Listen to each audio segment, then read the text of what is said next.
আর নয় মন গড়া সার্কুলেশন এবং টিআরপি, বলেছেন তথ্যমন্ত্রী। অপতথ্য রুখতে সম্পাদকীয় নীতিমালার দাবি টেলিভিশন এডিটর্স কাউন্সিলের। ডক্টর ইউনূসের দেশ ত্যাগে নিষেধাজ্ঞা চেয়ে রিট। হামের টিকা নিয়ে অবহেলায় সংশ্লিষ্টদের ভূমিকা তদন্তের নির্দেশনা দাবি। আবু সাইদ হত্যায় বেগম রোকেয়া বিশ্ববিদ্যালয়ের সাবেক ভিসি হাসিবুর রশিদ কারাগারে। হেনরি ও শামীম তালুকদারের সাথে অমানবিক আচরণের অভিযোগ। দেখছিলেন ক্রাউন সিমেন্ট সংবাদ শিরোনাম। সবার সাথে আলোচনা করে স্বাধীন গণমাধ্যম কমিশন গঠন করতে চায় সরকার, জানিয়েছেন তথ্য ও সম্প্রচার মন্ত্রী জহিরুদ্দিন স্বপন।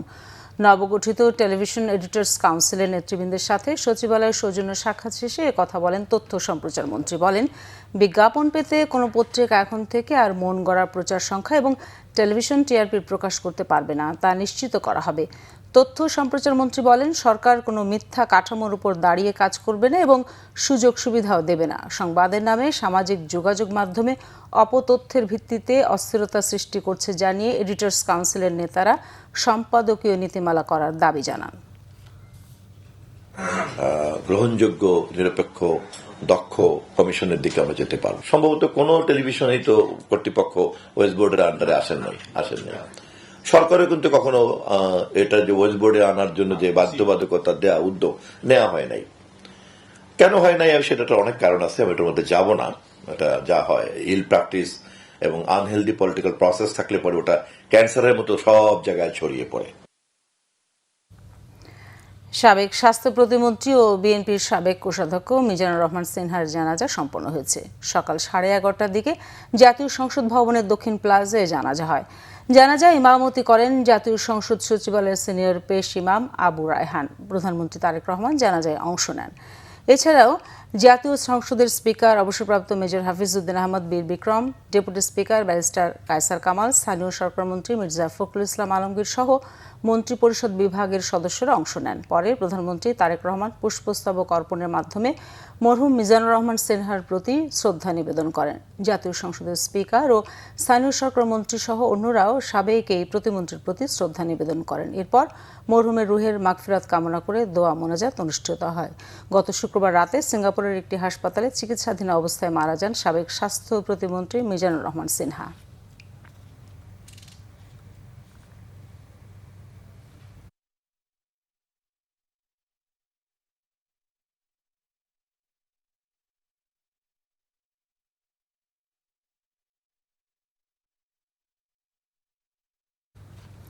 হামের টিকাদান কর্মসূচি বাতিলে সাবেক অন্তর্বর্তী সরকারের সিদ্ধান্তকে ফৌজদারি অবহেলা উল্লেখ করে ডক্টর মোহাম্মদ ইউনূস সহ সংশ্লিষ্ট ব্যক্তিদের ভূমিকা তদন্তের নির্দেশনা চেয়ে রিট দায়ের করা হয়েছে। একই সঙ্গে সাবেক প্রধান উপদেষ্টা সহ সব উপদেষ্টাকে দেশ ত্যাগে নিষেধাজ্ঞার নির্দেশনা চাওয়া হয়েছে রিটে। হামের টিকাকে রাষ্ট্রীয় ব্যবস্থা থেকে বেসরকারি খাতে দেওয়ার সঙ্গে জড়িত থাকার অভিযোগ তুলে রবিবার সুপ্রিম কোর্টের আইনজীবী ব্যারিস্টার এম আশরাফুল ইসলাম এই রিট আবেদন দায়ের করেন। রিটে ক্যাবিনেট সচিব, স্বাস্থ্য সচিব, স্বরাষ্ট্র সচিব, মন্ত্রিপরিষদ সচিব, জনপ্রশাসন সচিব ও স্বাস্থ্য অধিদপ্তরের মহাপরিচালক সহ সরকারের সংশ্লিষ্টদের বিবাদী করা হয়েছে। এর আগে গত 6 April barrister M Ashraful Islam সরকারের সংশ্লিষ্টদের প্রতি লিগ্যাল নোটিশ পাঠান। তাতে বলা হয়েছিল, নোটিশ প্রাপ্তির 5 দিনের মধ্যে তদন্ত কমিটি গঠন ও ডক্টর মোহাম্মদ ইউনূস সহ উপদেষ্টা পরিষদের সব সদস্যদের বিরুদ্ধে দেশ ত্যাগে নিষেধাজ্ঞা জারি করা।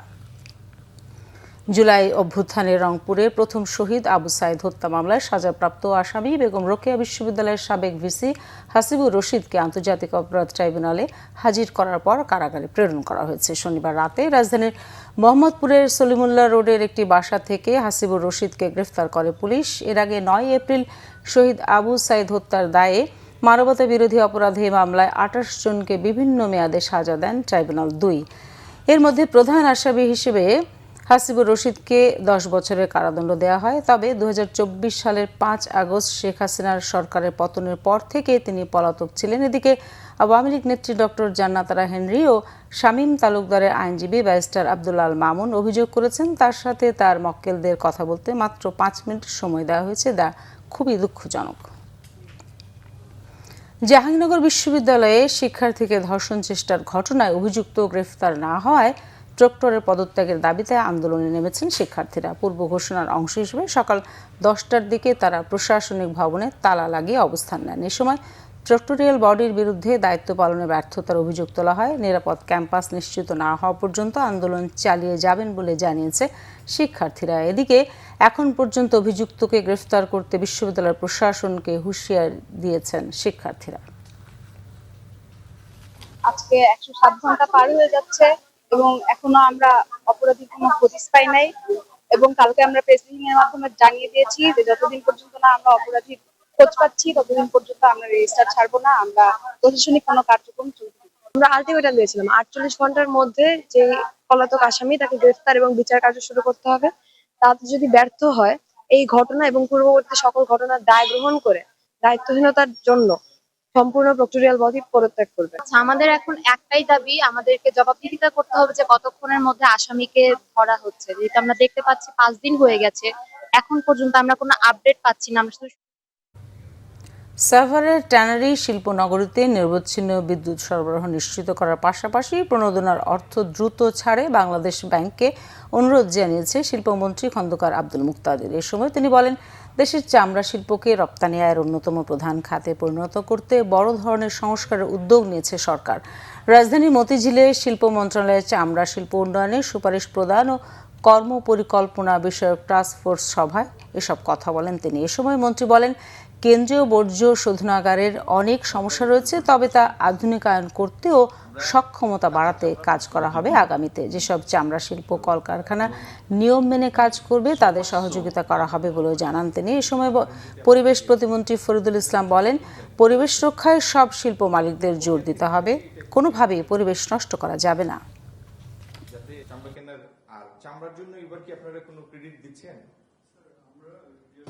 এই ফিডার লাইনটা মূল গ্রিডের সাথে সংযুক্ত কিনা আপনি একটু দেখেন, এবং এখানে নিরবিচ্ছিন্ন বিদ্যুৎ আপনাদের এনশিওর করতে হবে। এটার জন্য যদি অন্য কোথাও স্যাক্রিফাইস করতে হয় স্যাক্রিফাইস করবেন, কিন্তু এটা তো কোটি কোটি টাকার ব্যাপার, এটা জাতীয় সম্পদ, এখানে কোনো ধরনের গ্লিচ হওয়া যাবে না। এটা একটা ন্যাশনাল ইস্যু, প্রধানমন্ত্রী স্বয়ং এবং পুরো সরকার এটার উপর যথেষ্ট এমফেসিস দিয়েছে। আমরা কাঁচা চামড়া নষ্ট হতে দিব না। বিসিবি নির্বাচন, ক্রিকেট পাড়ায় এখন আবার নির্বাচনী উত্তাপ। ঢাকার ক্লাব পাড়া ছাড়াও দেশের জেলা ও বিভাগীয় ক্রীড়া সংস্থাগুলো এখন সরব বিসিবি নির্বাচন নিয়ে। আজ কাউন্সিলর তালিকা প্রকাশের আগেই ভেতরে ভেতরে চলছে নির্বাচনী সমীকরণ। জোর গুঞ্জন রয়েছে বর্তমান আহ্বায়ক কমিটির প্রধান তামিম ইকবালের নেতৃত্বে একটি প্যানেল গঠনের সম্ভাবনা খুব বেশি। ভেতরে ভেতরে সেই প্যানেল তৈরির আলোচনা ও তৎপরতাও চলছে। খোঁজ নিয়ে জানা গেছে, তামিম ইকবালের নেতৃত্বে ফাহিম সিনহা ও রফিকুল ইসলাম বাবু সহ 12 জনের একটি প্যানেল গঠনের চিন্তাভাবনা ও প্রক্রিয়া চলছে। বলার অপেক্ষা রাখে না, তামিম ইকবাল, ফাহিম সিনহা, রফিকুল ইসলাম বাবু, স্বরাষ্ট্রমন্ত্রী সালাউদ্দিন আহমেদের ছেলে ফাহিম ইব্রাহিম আহমেদ, বিএনপি নেতা মির্জা আব্বাসের ছেলে ইয়াসির আব্বাস ও সানিয়ান তানিমের ওই প্যানেলে থাকা একরকম নিশ্চিত বলেই ধরা হচ্ছে। বাকি 5 জন কারা হবেন তা নিয়ে চলছে আলোচনা, পর্যালোচনা ও দেন দরবার। বিএনপিপন্থী ক্রিকেট সংগঠকদের মধ্যে আরও কয়েকজন আলোচনায় আছেন। তাদের মধ্যে লুৎফর রহমান বাদল, আজিজ আল কায়সার টিটো, হানিফ ভুঁইয়া ও মাসুদুজ্জামান অন্যতম। এর মধ্যে মোহামেডানের প্রতিনিধি হিসেবে কাউন্সিলরশিপ পেয়েছেন মাসুদুজ্জামান। ক্রিকেট পাড়ায় জোর গুঞ্জন, তামিম ইকবালের নেতৃত্বে যে 12 জনের প্যানেল তৈরির কথা হচ্ছে, সেখানে মোহামেডান পরিচালক ও ক্রিকেট কমিটির চেয়ারম্যান এবং এবারের প্রিমিয়ার লিগে নজর কাড়া ঢাকা লেপার্ডসের স্বত্বাধিকারী মাসুদুজ্জামানের নাম নেই। দর্শক, এই ছিল এখনকার মতো। পরের সংবাদ সন্ধ্যা 6টায়। এর আগে 5টায় রয়েছে নিউজ টপ 10 দেখার আমন্ত্রণ রইল। ধন্যবাদ সবাইকে এতক্ষণ সাথে থাকার জন্য।